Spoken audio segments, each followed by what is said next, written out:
Thank, Thanks, Jesse. Yeah, everything here in Hawthorne's looking good. The crowd is gathered, really excited to watch the hard work of all of their colleagues come to fruition here for Starship on its 9th flight test. Not tracking any issues. We are excited to watch Starship do its thing today, make it halfway around the world, and test a lot of those critical in-space maneuvers and operations that will be vital for the program's continued operation. So Dan and Jesse, we can't wait for liftoff. Let's have a good flight today. Thanks, Chris. Now, if you're just now joining us, where have you been? But we're glad that you're joining us now. We are at T-minus just under 6 minutes until liftoff of the 9th Starship test flight. So far, the range is looking good. All the airspace and trajectory area that we are going to be launching through is looking good for our test flight today. Weather has been great. It was a little rainy and windy this morning, but it cleared up. It looks beautiful here in Starbase, and propellant loading continues on both stages. All right, yeah, it is continuing. We're a little over 90% full on our booster. We are pretty much full in the main tanks on ship, filling up those header tanks. We're going to continue loading prop for about 2 more minutes. Once we're done with that, you've got just under 11 million pounds of liquid propellant spread across those 2 stages. After we get through all of that prop load, our stage 0 will get ready. The ground systems will go through pushbacks, clearing all of those fluid feed lines back to the propellant farm, getting ready for launch. We did just see they did a flap wiggle check, so the final flap check on the ship. We're doing final alignments of the guidance, navigation, and control system, our thrust vector control, essentially our steering, checkouts of the flight safety system. So everything progressing right now. If we do need to hold, that can come at T-minus 40 seconds. That's a point built into the countdown where we can pause to wait for any final checkouts, pressurizations, anything that we need to complete. We can hold there. We will only hold there if we're tracking an issue. We're not currently tracking anything that will hold us at T-minus 40 seconds. But if you've seen a Starship launch before, they can happen, we can push through them, and then launch that day still. Exactly, but when we do pass through T-minus 40 seconds, a number of events will occur in rapid succession. The ground spin and ignition systems come up to flight pressure, ship goes to internal power, and then after that, the quick disconnect or QD, arm lockout is removed in preparation for retraction just shortly after T-minus 0.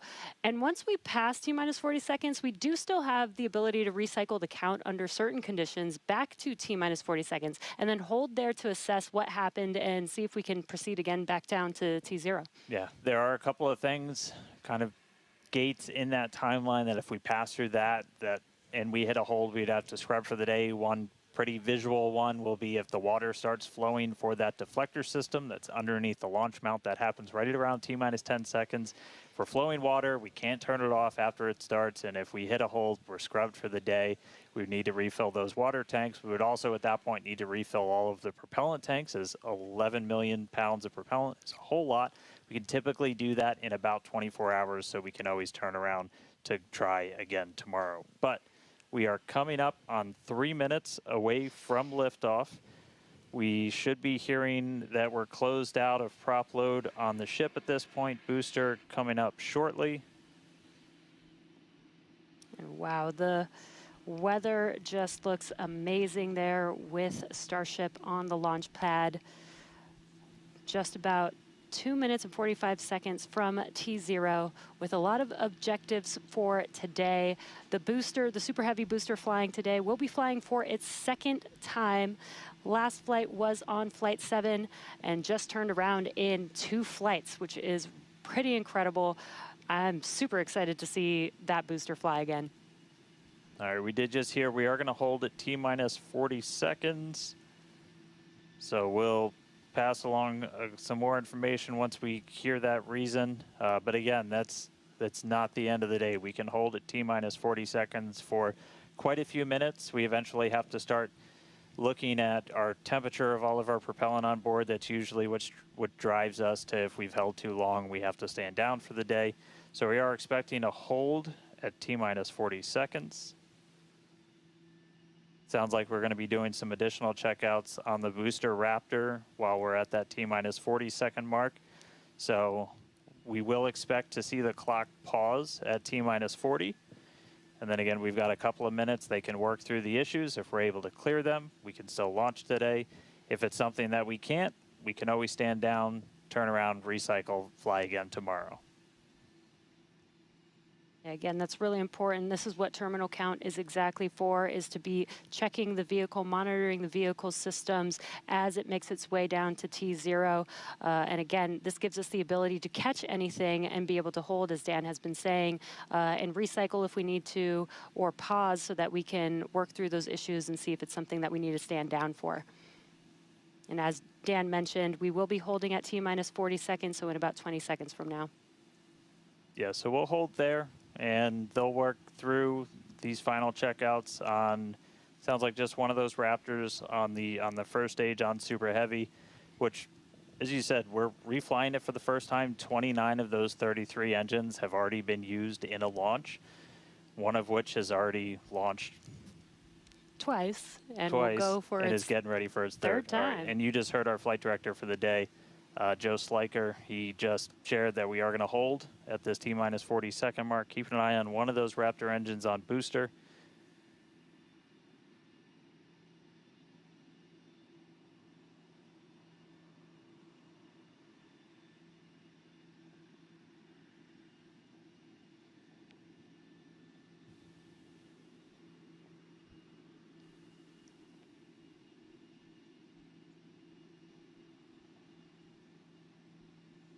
And if you're just now jumping in, we are holding still at T-minus 40 seconds. Watching one engine, waiting for temperatures to kind of get to a zone that we want them to on one of the engines on the booster, on the Super Heavy booster, getting ready for its second ever flight.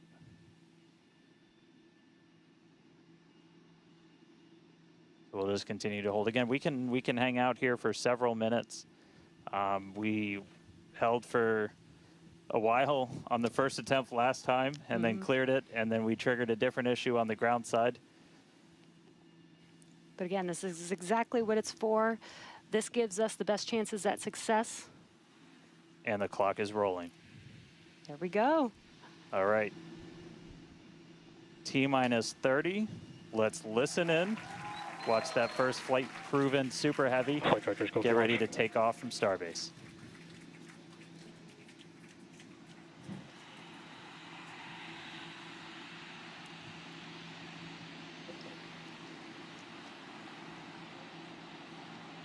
T-minus. Down to 1. Hit hold.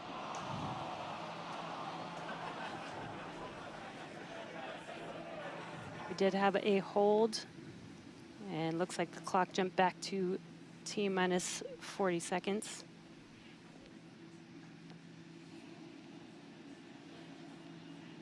All right, so yep, we jumped out. I did not see the deflector go off. So hopefully we were right at around that T-minus 10 second mark. And if we were before that T-minus 10 second mark, we do have the ability to recycle, as we mentioned earlier, back to T-minus 40 seconds. So it looked like this time it was a ground side issue. We're taking a look at this real quick. So again, we're back at T-minus 40. We're gonna hold for a little bit. We are still not scrubbed for the day. Give them a couple of minutes to work through this. Again, we can hang out at T-minus 40 for several minutes. Eventually, we start looking at your bulk temperatures and all of your propellant on board the vehicle. We're not actively replenishing the propellant on board Super Heavy and Starship, and so you don't have essentially forever to hang out before things start to warm up. And you do want to make sure your temperature's in a really stable range for a healthy startup on Raptor engines. So they're going to work through this issue. We can continue to hold here for a couple of minutes. What's launch without a little extra added excitement?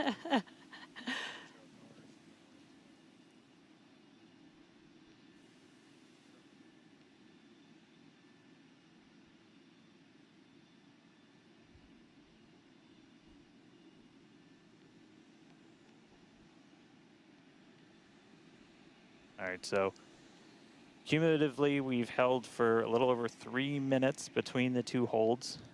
Again, this is a ground side issue on our tower. The techs are looking through the data right now to see if it's something that we can either work through or if it would cause us to have to stand down. So we're continuing to hang out with them, holding at T-minus 40.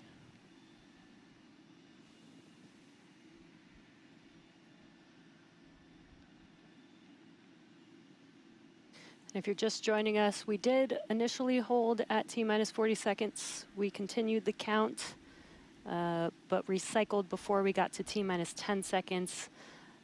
And so we're back at a hold at T-minus 40 seconds. Waiting for more information. The team is checking out to see if we can continue today.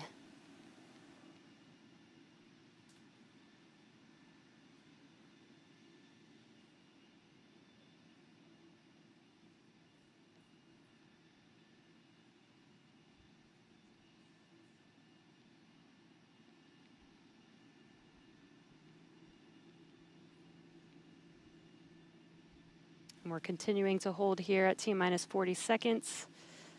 We've been holding for just about 5 minutes now as the teams evaluate if we can continue to T0 for Flight 9.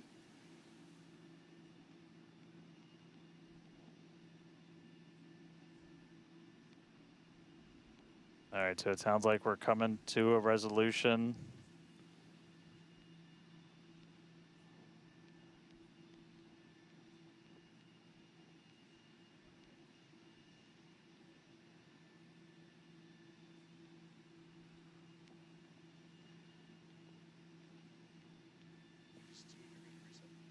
All right, so we are getting to a resolution. We're going to reset everything.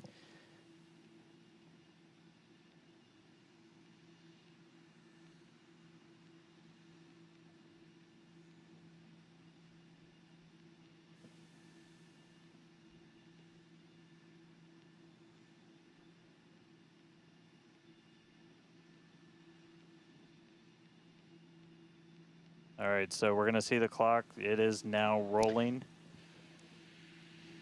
Here we go. We saw an issue with that quick disconnect to the ship. There is a chance that automation will kick us out again if we encounter the same issue. But for now, the clock is rolling. We'll see if we pass around that T-minus 10 second mark.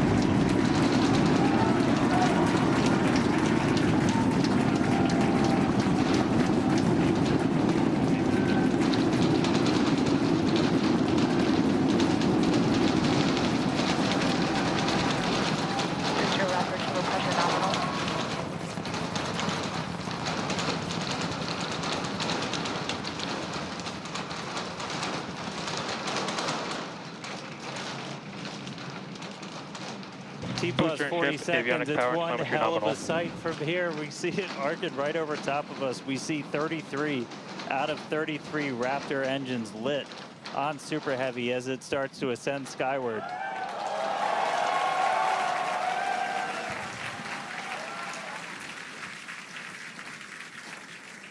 Coming up on maximum aerodynamic pressure, then only about a minute and a half until we get into hot staging. Wow, Dan, that was incredible. We could feel the building shaking here, feel the vehicle's power. Now we're just about a minute away from shutting down those engines on the booster. Again, this booster is flying for its second time today. All right, so hot staging coming up a little under a minute. We're going to see all but the 3 center engines turn off on the booster. So our version of MECO, most engines cut off. And then just a few seconds later, hoping to see 6 engines ignite on ship to push it away.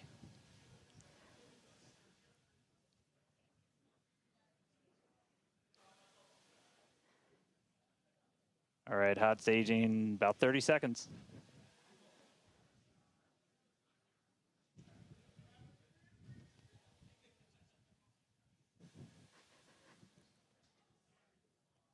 And definitely keep an eye on which way the booster flips. First ever directional flip we're going for today. Should flip straight up.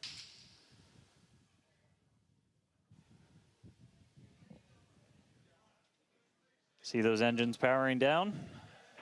Booster engine cutoff. Ship ignition. Stage separation.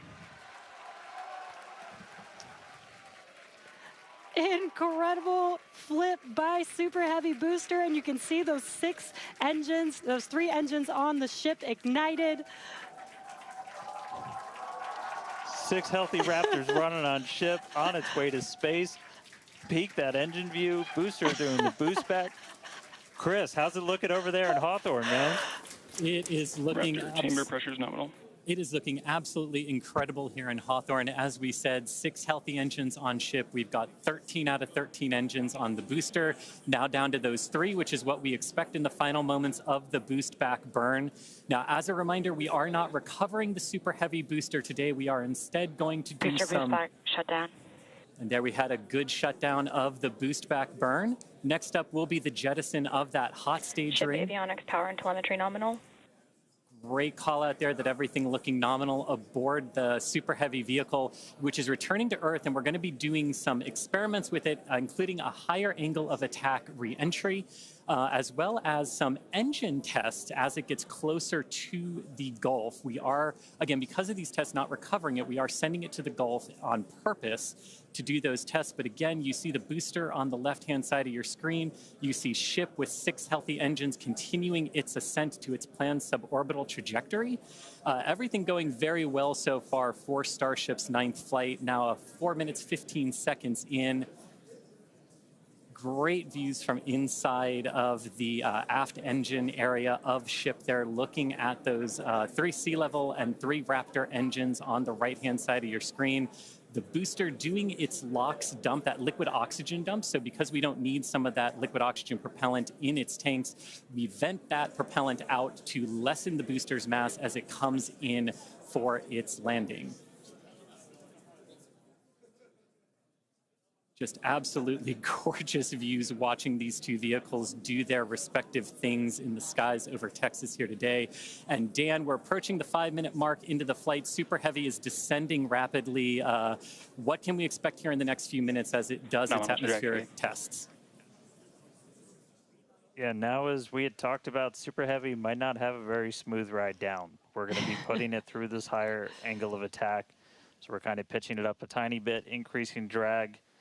We've done this in wind tunnels. We've done this in computer modeling. It shows that sometimes the control isn't great, but only one way to really prove it out, and that's to get real world data. So here comes Super Heavy. It should be igniting for its landing burn in just about 40 seconds from now. And we are going to relight 13 engines, then bring that down to 3 engines. As we talked about earlier, we will be intentionally shutting down. We will be shutting down one of those 3 center engines intentionally to push the limits of the Super Heavy booster. Ship Raptor, chamber pressure is nominal. And continuing to see 6 healthy engines on the ship. 3 sea level and 3 vacuum engines still ignited as the Super Heavy booster is making its way back down to Earth. We can see those grid fins doing some heavy work. Booster landing startup. Ignited for our landing burn.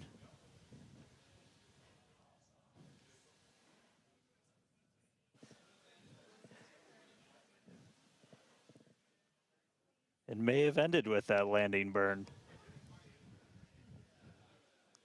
Does look like we lost telemetry from the booster once we started into that landing burn. Did you see her confirmation that the booster did demise? So the booster's flight ending before it was able to get through landing burn, but again, we are not bringing that back. We're expecting it to make a hard splashdown in the Gulf. We were getting live data back the entire time through that high angle of attack flight, so that was something that was really vital for us to get during this reuse. First free flight of booster in the books. All right, ship has about 2 minutes left. Yeah, in about 2 minutes, we expect all 6 Raptor engines to shut down. That will be SECO, basically second engine or second stage engine shut off. And these are some incredible views, Dan, from the aft end of the ship, watching as the engines stay ignited with the Earth in the background. As always, the Starship avionics team, the techs. I think we just heard the booster. But all right, we got about a minute left into this burn. All eyes definitely on ship as we get through the final stages into its ascent. We're expecting it to start to cut those engines off in about 45 seconds.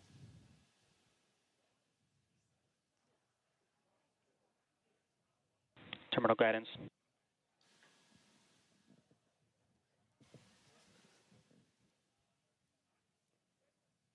All right, just about 30 seconds to go. We're in terminal guidance in the final stages of this ascent burn. We did see shutdown of the Raptor engines. We do stagger these, so we do the Raptors first. Those 3 have shut down successfully. Sea level's still running. Ship engine cutoff.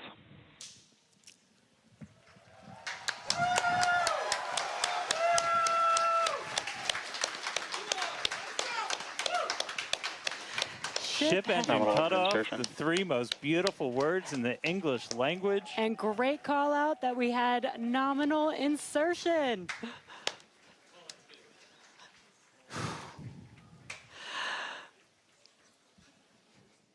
An incredible flight test so far today. We reflew a super heavy booster for the very first time in 9 test flights. Ship is in its orbital trajectory. Again, it's going to remain suborbital for its mission today. But it ignited Ship is saved. It ignited all 6 of its engines and made it all the way through SECO just now.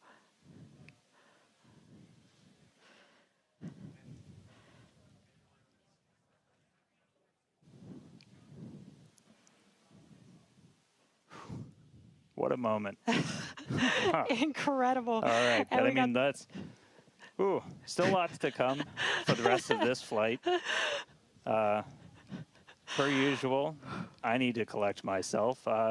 Hey, Chris, how's it going over there in Hawthorne, man? How's everybody doing?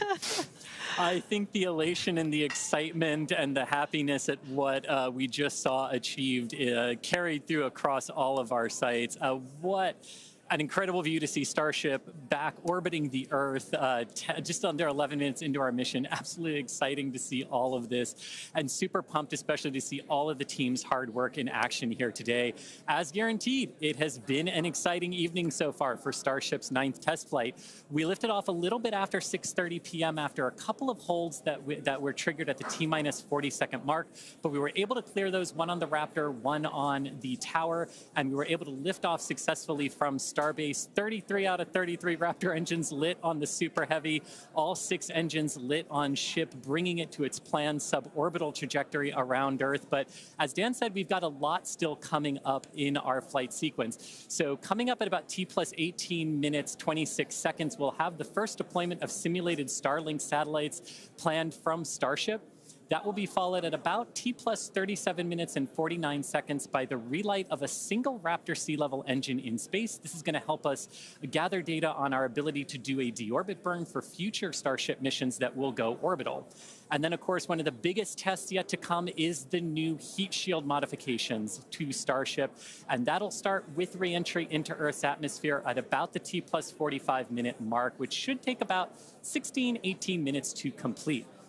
And now today's reentry is going to test that heat shield like we said, specifically how Starship will hold up to 100 missing heat shield tiles on its thermal protection system. Now, we purposely took those 100 tiles off over very critical areas of the vehicle to be able to safely test on a flight like this suborbital trajectory into the Indian Ocean what might happen on an operational flight in those areas if we were to lose the primary heat shield tile over Starship. So very critical test coming up. And then after that, we'll have the final descent where we will again be pushing Starship to its limits. We definitely pushed the booster to its limits today to gather data, and we're going to be doing the exact same thing on that ship, seeing how the ship handles various flight conditions that we will need it to fly in as we look to one day soon bring ships back to Starbase for catch and reuse. Now, while there are payload simulators on Starship for deployment today, as we will see in a few minutes, the primary data and the primary payload for today is the data. And today, just like with Starship's previous test flights, that data is coming to us courtesy of our Starlink network. In fact, it is from Starlink that you are seeing these wonderful views of ship in space right now. So, and I can't wait to see Starlink really provide those epic views and that data transmission during reentry, which is very, very critical to getting that data during reentry. So, Dan and Jesse, it's been an exciting day so far. There's more to come. As we get ready for Starship's first ever payload deploy, what can we expect next here in the next few minutes?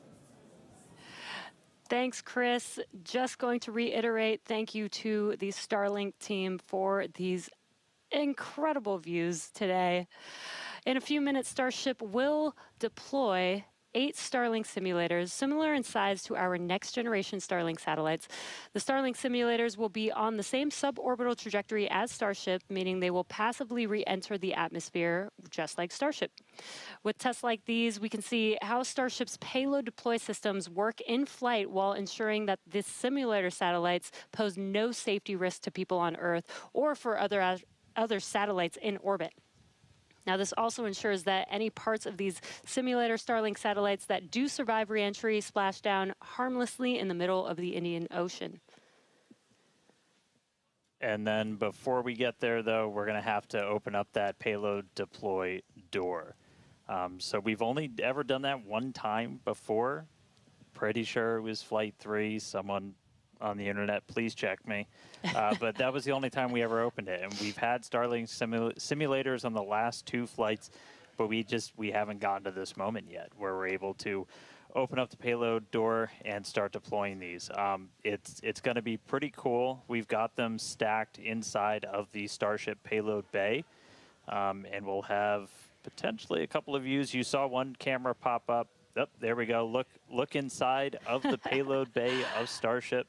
You can see them stacked down in the middle of your view. There's kind of 4 on either side, so they're sandwiched on top of each other, a stack of 4 right behind each other. And then we're going to pop the door open. It's on the right side of your screen, so we'll see that open up and then start firing those Starlink simulators out into space. We are expecting the payload door to open in a little over a minute from now. And then once that payload door is open, about a couple minutes later is when we will start dispensing those Starlink simulators. That's what a view great right view. at the bottom of the stack. So should be able to see them kind of firing out from right there. So really cool.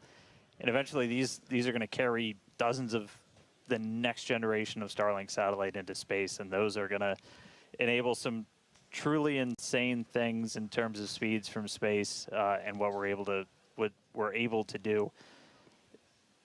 Starlink's been really great for Starship, obviously.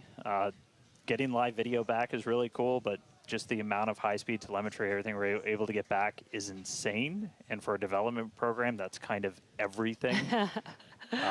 We're in excess of 100 130 or 160. My numbers are fuzzy right now, just like my brain is, but well in excess of 100 megabits per second of downlink, and a lot of that gets eaten up by video. We've got dozens of cameras across Starship. We added several more for this flight. You saw a couple of those as we have essentially 360 degrees. Oop.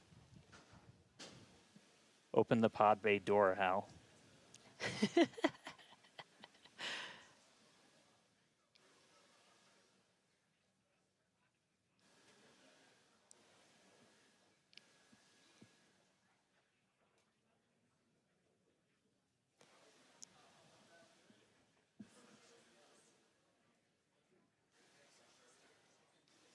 Now we are expecting the payload door to open any moment now, so we're watching out for that.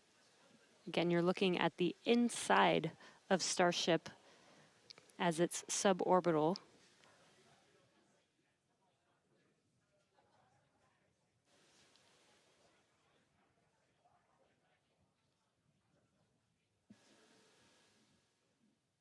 Well, we heard the door open was in progress. It was unable to actuate all the way open, so they are going to close it back up. Hal told me no. He said, I'm sorry, Dan. Can't do that. Looks like we won't get the door open today. But that's okay. This is obviously a test we want to be able to do before we're deploying full-on Starlinks. But the real focus for this, now that we are in space, is getting to that reentry. That is the most critical phase of Starship that we still have to prove out.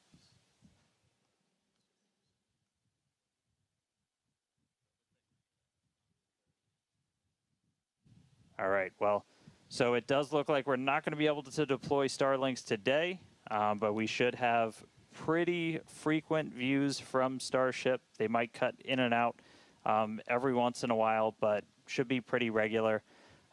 We are in darkness right now, so might be a lot of black, but the cool part is when we get to reentry, it's going to be daytime.